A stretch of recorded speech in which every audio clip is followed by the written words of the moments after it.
Gabby Giffords, of course, is stepping down. She was the woman who was, of course, shot in Arizona. She's a congresswoman from there, Democrat, and this is her last week in Congress. She went to the State of the Union last night.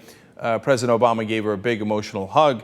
And then today she went back to the House to basically submit her letter of resignation. First, we're going to watch one of her best friends in the House, Debbie Wasserman Schultz, who's now the head of the DNC, talk about her friend.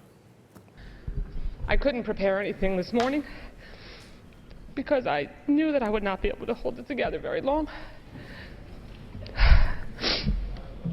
I am so proud of my friend, and it will always be one of the great treasures of my life to have met Gabby Giffords and to have served with her in this body, and that this is only a pause in that public service, and that she will return one day to public service to represent them as she has so capably. No matter what we argue about here on this floor or in this country, there is nothing more important than family and friendship, and that should be held on high above all else.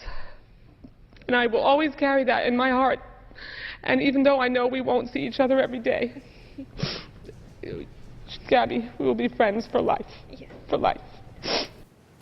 Obviously, a very emotional moment, and you know it's great to see her back. It's really, I mean, miracle is a way overused word, but it's a minor miracle that she survived being shot on the head. And I remember being really, really angry on that day when I got the news that she had been shot, along with so many others in Arizona.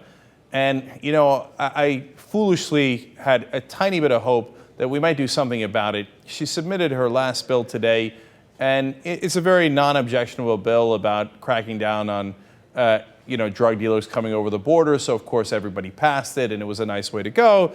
But I wish that somebody, I'm not saying Gabby Giffords, somebody had introduced a bill saying, hey, you know what? Maybe we shouldn't have 33 bullets in a gun, you know, in a magazine that you put into a gun. Because it allowed that person to kill so many, Jared Loughner, to kill so many other people there that day. But there hasn't been a single piece of legislation to prevent what happened to her happening again. And it's just, to me, that's the real heartbreaking part. Now, John Boehner shows his emotional side. Last night, he was stone cold during the State of the Union, looked angry the whole time. Here, he's going to pull a Boehner and break down a little bit, but it's nice to see. It's a nice emotional moment. Let's watch.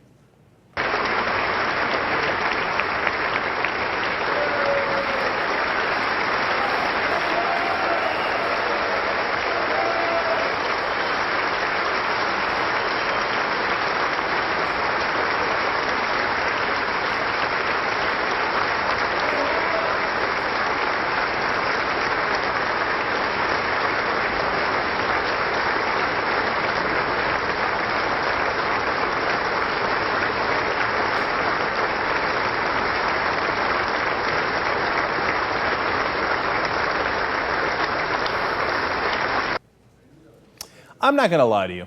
The way John Boehner cries is funny. I know it. But look, in this case, have at it, Hoss, man. I'm sure I would have broken down too, and that's all of our colleagues, of course, giving her a standing ovation. And if ever there's a time for Boehner to cry, that's an appropriate time. So, no question, his facial movements were a little amusing. But hey, you know what? It was nice to see some emotion from John Boehner. After last night's performance, where him and Cantor seemed to be the two angriest men in America.